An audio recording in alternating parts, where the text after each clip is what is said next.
नमस्कार. महाराष्ट्रातील विविध क्षेत्रातील बातम्या झटपट आपल्या मोबाईलवर पाहण्यासाठी लगेचच सबस्क्राईब करा राष्ट्रशक्ती लाईव्ह न्यूज आणि सोबत बेल आयकॉन प्रेस करायला विसरू नका.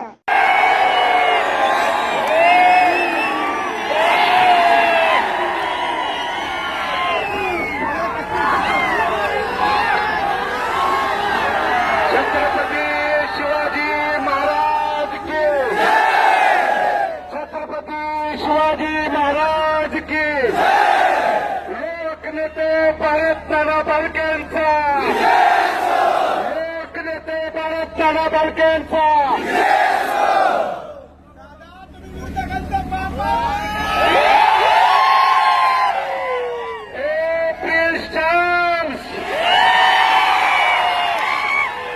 पंढरपूरची तुला गर्दी बघायची होती ना. पंढरपूरच्या का पुण्याच्या घराचा एकदा येऊन बघ. आत्मीयता काय असती, प्रेम काय असतं, जीवन काय असतो.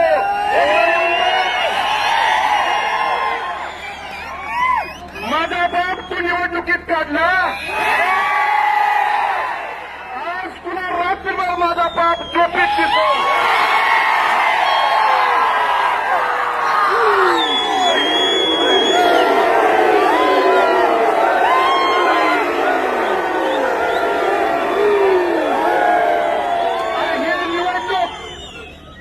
विकासाच्या मुद्द्यावर घेऊन जावा म्हणून पहिल्या दिवसापासून सांगत होतो. कधी माझ्यावरती, काकांवरती, दिलीप बापूवरती, अनिल दादावरती, कधी माझ्या पत्नीवरती खालच्या पत्नीला टीका केली, आम्ही सहन केली. पण हयात नसताना माझ्या वडिलांच्यावरती टीका करत असताना तू तुझी नैतिकता जरी सोडली असेल तर आम्ही नैतिकता सोडली नाही. आणि त्या दिवशी सांगितलं होतं बदलो या जाडीचा आणि टोपीचा हाबडा तुला ह्या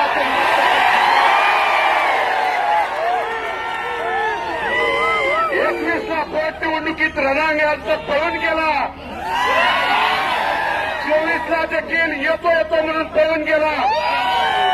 मला या शिवतीर्थावरून तुला खुला आला. 2025 4 वर्ष तुझ्या घरात तू तुझ्या बाप दादाची खरी औलाद असेल तर 19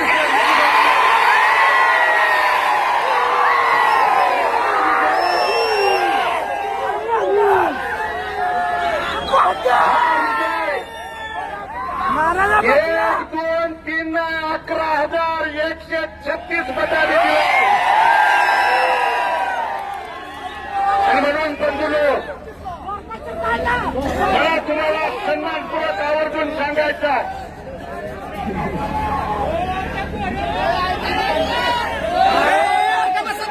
5 वर्षाच्या प्रतिकूल परिस्थितीत या परिवारातला तमाम इथला माझी मायबाप, वडीलधारी मायबाप, तरुण सहकारी या कुलावासाठी तिष्ठत होता. कुलावाची मनामध्ये खंत होती. भारताच्या आशीर्वादानं, तुमच्या सगळ्यांच्या सहकार्यानं, पाठिंब्यानं आज पडणारा गुलाल, या गुलालाची आणि भारताची शपथ घेऊन सांगतो, भविष्य काळात जाईल तिथं जर गुलाल घेतला नाही तर आणि मला या 5 वर्षाच्या काळात इथल्या तमाम वडीलधाऱ्यानं, तुमच्या सगळ्यांच्या सहकार्यानं, आशीर्वादानं मी या प्रतिकूल परिस्थितीत अनेक त्या ठिकाणी माझ्यावरती आरोप झाले. कुणी सांगितलं भालके संपलेत, अरे तुझ्या बापाला भालके म्हणून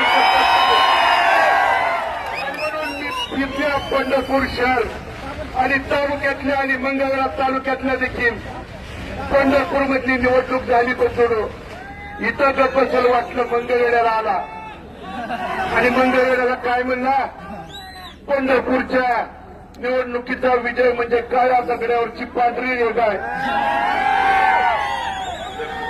ही तुझा काळा दगड,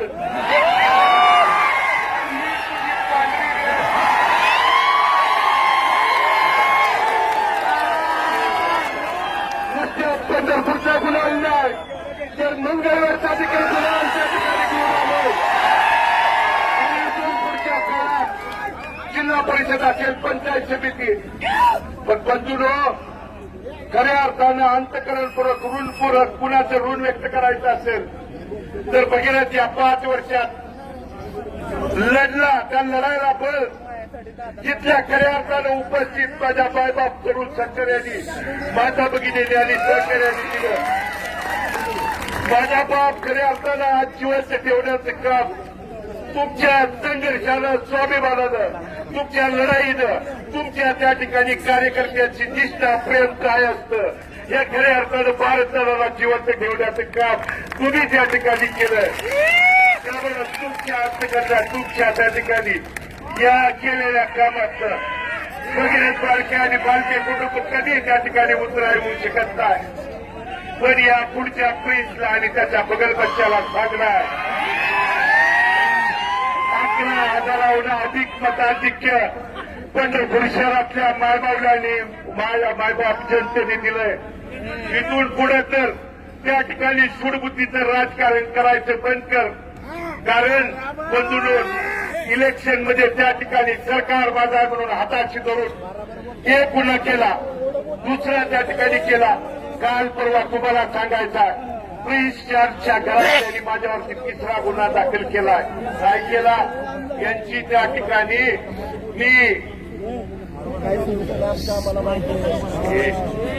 यांची उदाहरण दाखवले, यांचा भ्रष्टाचार दाखवला. अरे गुन्हा दाखल करतोय हॅट. आणि उद्यापासून तुझ्या या 40 वर्षाचा बापाचा घरा पंढरपूर शहरातल्या तमाम मायबाप जनतेला पुराव्या दिवशी जसं त्या ठिकाणी शिवतीर्थ होऊन दाखवलं. फक्त तुला माझं एवढंच सांगणार, सूडबुद्धीचं राजकारण करू नको. एकदा मायबाप जनतेने आशीर्वाद दिल्यानंतर गुन्हा दाखल केलं. काय केलं? आबरू नुकसानीचा माझ्यावरती गुन्हा दाखल केला. अरे तुला जेवढी थोडी आबरू राहिली ती या निवडणुकीत 11,136 मतानं मताधिक्य दिल्यावर तुला आबरू तर शिल्लक आहे का? एकदा तपास. उद्यापासून प्रणिता भालके आणि तीर्थक्षेत्र विकास आघाडीच्या बंधूंनो, कारण या भगीरथ बालकेंनी इथल्या मायबाप जनतेला शब्द दिला की प्रणिता भालके यांनी निवडून गेलेले सर्व सन्माननीय नगरसेवक काम करायला सक्षम आहेत. तिच्या निर्णयात, तिच्या कोणत्याही त्या ठिकाणी नगरपालिकेच्या अधिकारात भगीरथ भालके त्या ठिकाणी हस्तक्षेप करणार नाही. पण प्रेस तो त्या ठिकाणी सूडबावलेलं जर त्या ठिकाणी आला तर भारत नानांचे रक्त आहे जशा तसे त्या ठिकाणी उत्तर द्यायला त्या ठिकाणी बघणार नाही. आणि म्हणून सर्व कार्यकर्त्यांना, वडीलधाऱ्यांना, तरुण सहकाऱ्यांना, मतदार बंधू भगिनींना मनापासून, अंतकरणापासून मी धन्यवाद देतो. आपण टाकलेला विश्वासाला पंढरपूर आणि मंगळवेढा दोन्ही नगरपालिकेच्या तमाम मायबाप जनतेला अंतकरणपूर्वक धन्यवाद देत असताना तुम्ही टाकलेल्या विश्वासाला किंचित देखील तडा जाऊ देणार नाही. या भारत तळाला करून त्या ठिकाणी अभिवादन तुम्हाला देतो. आणि परत एकदा सांगतो, तू ये घरातला कोणी ये, रिंगणात मात्र पळून जाऊ नको. वाट बघतोय, रिंगणात मात्र पळून जाऊ नको. तू या ठिकाणी मग थोडं निडवं कोणी येऊ दे. आणि मला तमाम इथल्या प्रमुख कार्यकर्त्यांना, पदाधिकाऱ्यांना आवाहन करायचं की पोलीस प्रशासनाला, कारण 5 वर्षात आपण पराभव देखील संयमानं पचवला. त्यामुळे विजय देखील आपल्याला भारतदारांची शिकवण आहे. संयमानं, शांततेत त्या ठिकाणी घेऊया. आणि तुम्ही बरेच त्या ठिकाणी म्हणत होता दंड कोणता. अरे दंड यासाठी आहे, दंड यासाठी ठेवलाय त्याला नंतर येऊ द्या. दंडाचं बघतो, गती या टोपीची, या जाणीची तुला करायला एवढ्याच्या निमित्तानं सांगतो. आणि तरुण सहकाऱ्यांना, वडीलधाऱ्यांना, प्रमुख पदाधिकाऱ्यांना नम्र आवाहनाने विनंती करतो की आपण पराभव देखील शांततेत पचवले, आपण विजय देखील शांततेत सन्मानात त्या ठिकाणी पोचवून इथल्या कुठल्या माता भगिनींना वडीलधाऱ्यांना कोणत्याही प्रकारचा त्रास न होऊ देता ग्रामीण भागात आलेल्या आपल्या घरापर्यंत शांततेत संयमानं त्या ठिकाणी जाऊया आणि इथून पुढचा गुन्हा जिल्हा परिषद पंचायत समिती काही असू द्या आपल्या प्रसार एवढे या निमित्ताने सांगतो. आणि सर्वांची रजा करतो. धन्यवाद.